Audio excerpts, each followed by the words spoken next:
That's interesting. You know, touching on that, what you said, the reason we've created the youth program that we have is, you know, our goal, our collective goal for the youth is, number one, we need to help them understand that it's a fun game. Like that's number one for me. And the reason why I talked about it, you know, I've seen countless times, way too many times throughout my career, really good baseball players get burnt out from a young age. Really young baseball players get injured just from overuse from a really young age. You know, what we try to do from the youth standpoint is they got to have fun. And the reason why is because this game has taught me way more than I would even care to admit. This game, you know, I was blessed to have great parents. I was raised properly, in my opinion. And the part about baseball that I don't really talk about that much is it showed me how to live my life. And what that looks like is I may not be here right now. I may not be collectively where everybody else is in life, whatever you want to call it. That's fine, I got time. I'll be able to figure this out. All I got to do is put these things together, and it's going to get me to where I need to be. And I think that, you know, we also talk about, you know, a lot of issues from interpersonal relationships as well. You talk about having a team and being a part of a team and understanding their sacrifice, understanding that there's aspects to this game that you have to collectively use together. It also teaches you how to be in a relationship with somebody. You know, there's a lot of different benefits to the game of baseball that are outside of physical. It's life, it's everything. And I think that our goal collectively for instructors is to give them the avenue to be able to figure that out on their own. And one, they have to like it to begin with, because if you don't love it, you're not gonna enjoy being there. And the time either. Yeah. I mean, and even if literally the time's there, yeah, you're not giving it. Exactly. Exactly. Yeah.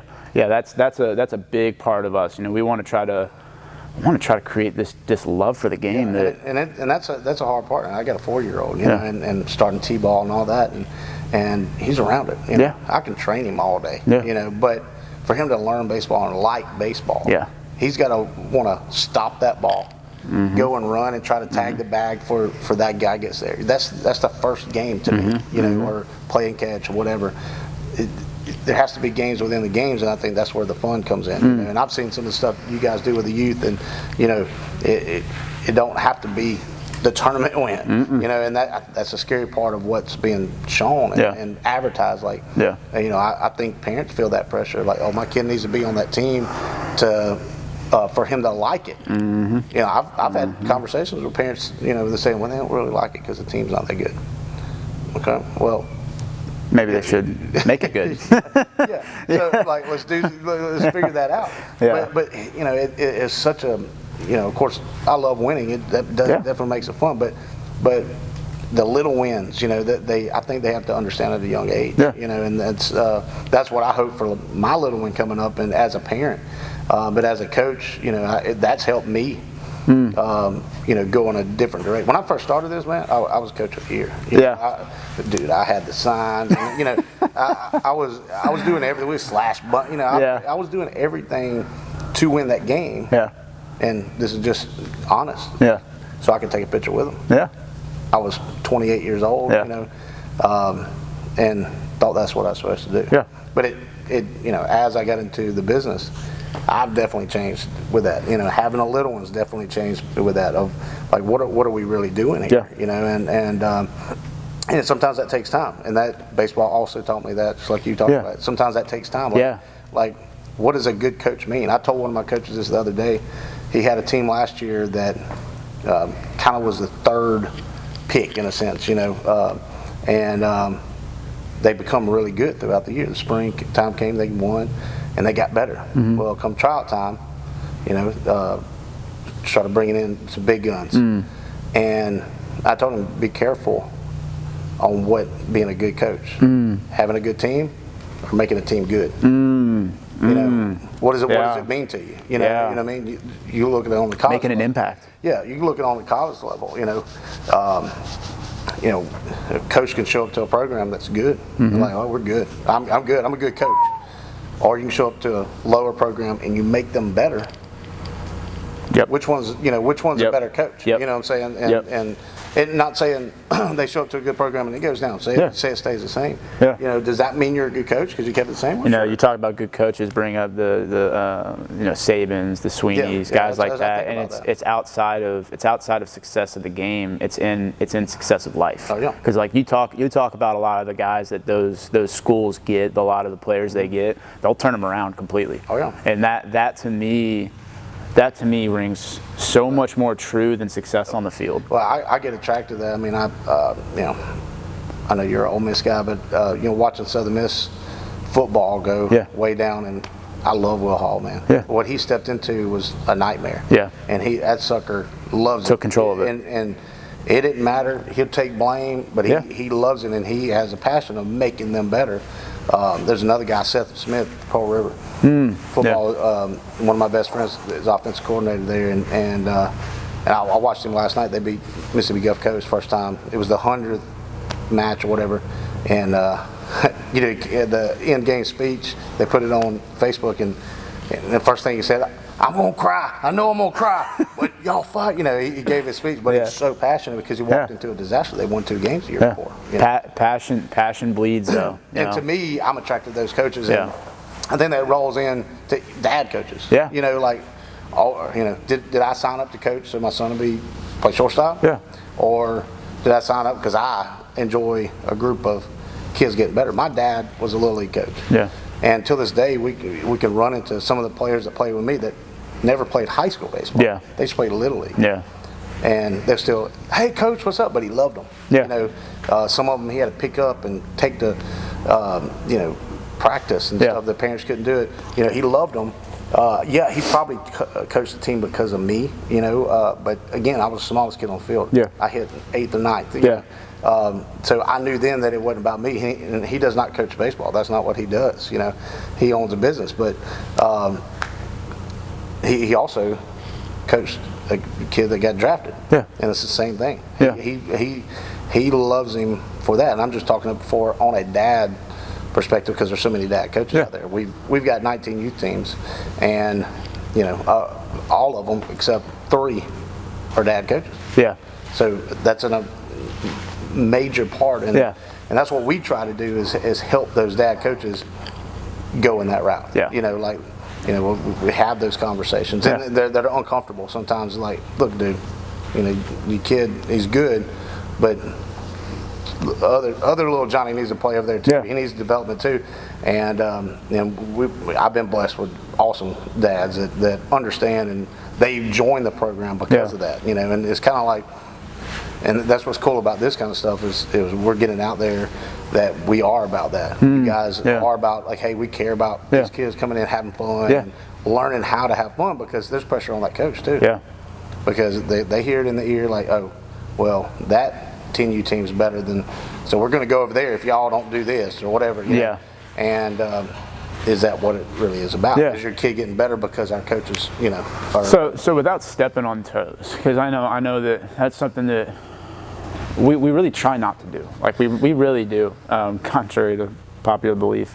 How do we collectively as a state, because, you know, you and I agree on it, I think that there's some areas of improvement, and at the end of the day too, I'll also say this, there's no perfect space, and I think that the way that you create an optimal space is through communication. So number one, I've said it from the beginning, we don't know everything. I've said that from the beginning, and I will never claim to know everything. All I will claim to do is continue to look into the game of baseball, continue to try to figure out new ways to train, and continue to try to understand players better. Is there a way that maybe we could collectively as like maybe it's a coaches association. Now I know they do ABCA, which is the American Baseball Coaches Association, but specific to Mississippi, I think that, you know, I've had some communication with some high school coaches in the area as well. You know, having something, maybe maybe an open forum, maybe I don't know what it would look like, but do you think that's something that's possible? Yes. So exactly what you're talking about. I've talked with some tournament company owners. I think, you know, every market, every business has some type of organization that helps manage it. You know, where, you know, if it's the milk industry, right, and you have guidelines you gotta, I'm gonna say abide by, but they have meetings and say, hey, what's best for the business? Yeah. I definitely think if it's meet up once a year. Yeah. Tournament directors, high school coaches, facilities, trainers, facilities, college coaches, league, everybody, and make it a state thing, and where hey, we can send out emails. Hey, we got this going on. You can share. You could. I think it would help with business for us business guys, but I think it would help the high school. I think help relationships. Yeah, because I can count on my hand high school coaches that really communicate with. Yeah. But I've got 20 others that they're like that's negative travel ball stuff, and I want to go, hey, I'm not that guy. Hey, we're on the same team. Yeah. I'm prepared. For me to be successful, the kid needs to be successful for you. Yeah. That's what keeps bringing me kids. Yeah. So I want to make sure we're on the same page, but sometimes that don't always work because the egos, all the stuff, and I definitely think if we had like a forced, like you have to be a member of, Mississippi Baseball Association or whatever, would be really neat. I would definitely put my hand in to help get it going, for sure, because the first thing we talked about was timeline. I think there needs to, for this year in particular, we always, for travel ball, we've always had tryouts for youth the end of July. Take August off, September off. This year, some trials were in June. Like I said, that some tournaments started in August. August, and we never had tournaments in August. Never. But there's the pressure of these tournament companies. They got to make money. These teams are already formed. You advertise a tournament, they're going to go play. Especially individual teams and where they have nobody to tell them, hey, you're not prepared to go and pitch yet. Or you're not prepared to, they ain't even seen live pitching. I think there's some things there that we could say, hey, we got a period of time we're going to do. Everybody's going to do tryouts. Because I think there's a competitiveness of like, all right, we got to have tryouts before this one so we can get the kids. And it don't really matter. I mean, every year they're going to go to who they want to go to. I've kept the same schedule, and we've grown every year, so it hasn't affected me. And it's not about the growth or anything, but I definitely think there needs to be a timeline for certain things. And say, hey, let's not start tournaments until then, or hey, we're going to do a league from here to here. Let's not do tournaments during that time, please. And because that's, I love them doing this extra stuff. I'm good with having weekends off. Trust me. So I think there's some stuff there. And you okay with taking some days off? And on the organization side, team side, I'd love to be able to have that conversation of, hey, y'all are going to do this. We're going to do this. We're helping each other. And it's very similar. I always compare it to the automobile industry. We're building trucks, right? Some people like Chevy, some people like Ford, but we're still on the same page. Hey, we're going to have the backup camera. There's the amenities. That's going to help it be a better truck, or whatever. And so even though we are competitors, and so. I've got good relationships with a lot of them. We communicate, but I think there could be a meeting process, something that kind of helps us have that timeline.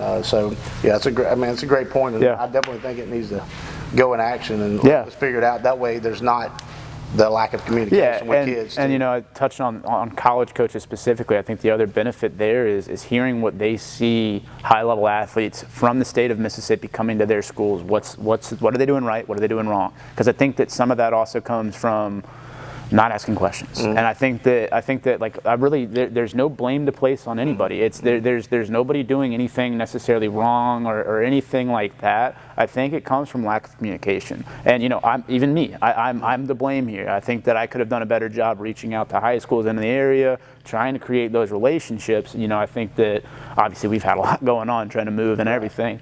But that's really, I think that's a big goal of mine. It's been a goal from the beginning. Is I want to create a space where communication is free. Well, I mean, what pops in my head with that, when the college coaches, I talk to them because we do have a high school recruiting. We're in communication with about players, but we talk about, hey, what does it look like right now? Meaning during the fall. Are those kids working out and doing stuff that they're going to be doing at my college? are they prepared for that? Yeah. Some are not. They show up and have 6 o'clock workouts and they're like, this is terrible. Yeah. Or they're not used to doing that. And the first thing, and to me, it's getting worse every year. I'm in the business, and we're getting crazy with it. Yeah. They're playing too much. Yeah. They're competing too much. And I shouldn't say competing too much. They're playing baseball games too much. And not doing fun training stuff. When I say fun training stuff, obviously that goes into the youth. But once they get to the high school, people talk about it becomes a job. But they love it. It's not a job, but it better become a job if they're going to go play college baseball. In a sense, they have to have responsibilities. School, keeping the grades up, ACT scores, obviously their body. Are we going to try to throw harder? Are we going to try to run faster this year? What's your goal? What's your goal? Yeah. It's more because that's not advertised on Twitter. Yeah. And I think that's a lot of the problem. What's advertised on Twitter? Hey, we won this weekend. Yeah. Or this one got a single. Yeah, and we retweeted it. Talking about that, we actually had a meeting yesterday talking about hey, do we start marketing the velo jumps that we've had? Do we start marketing how many kids we've had go to college? Because at the end of the day, I think this does need to be discussed too. We're a business. We're a business. We have to stay in business in order to give the kids the product that they come in the door for. Yeah, you got to have your sellers. Yeah. I have them too. And man, I'm nervous with that. And the reason why I'm nervous with that is the exact same thing I told yesterday in our meeting, which was like, we can discuss that. We can discuss our average number of velo increase, but what ends up happening is we get the kid that comes in, says, I expect this to happen without any work to be done because it's happened to everybody else, and then we're to blame for it. So I think that's where there's a fight there. There's no doubt. Same thing on the team side. I have my teams and they win every weekend. Yeah. They're my sellers. Yeah. But they're not my best teams, in my opinion. I've got teams that's gotten so much better, and we do a thing called club review where I go around, and I'll watch them, and I'll watch how much better they got from the year before, or even since tryouts. When I love that. That's what I'm in the business for. But still, I got to advertise my team that went 5-0 on the weekend. You have to. I have to. That's the business side of it. And definitely the same reaction. They see that like, hey, we're going to come join the Bulls because they're good. I think that's you might not be on that good team. Yeah. And that's just part of it. But they expect that. So if they don't get it, they might leave. Yeah. And so there's a fine line. And it's hard to advertise that.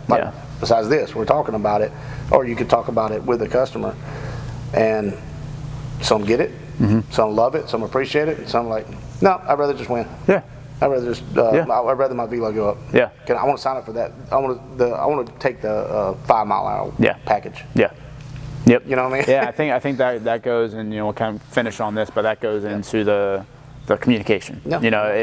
I think that once again, I'm to blame. I think that every single person in the state of Mississippi could benefit from communicating more with other coaches. That's something that you see in pro ball more than anything. You have coaches at each level, right, that are supposed to be coaching this philosophy that everybody generally in the organization has an understanding for, and every single level you go to, there's something different. So you're literally changing your philosophy on baseball every single level that you go if you're a malleable mind and if you listen to what your coach says. And I think that's where the communication, look, here's the thing. We're always going to disagree. I think there's always going to be disagreement when it comes to baseball. There's going to be organizations that believe in X. There's going to be organizations that believe in Y. However, these two organizations, for the betterment of baseball, because I think that's what we really have to break it down to, is we want this game to continue. It's a great game. I love this game. I don't want anybody to dislike this game. This needs to have some sort of understanding, not even agreement. We don't have to agree on things, but there has to be an understanding between the two parties that say, we care about baseball, we care about the kids. How do we go about living together, basically, and working, relatively speaking, together to be able to better this game? I think that ultimately that's really what we need to come down to. And then it just trickles down to everybody we mentioned that needs to be at the meeting. Yeah, absolutely. And I definitely think that would help, because there's a lack of communication out there. So. Yeah, cool. Well, I appreciate having you on. Heck yeah. Appreciate y'all having me. Got to have you again. Yes.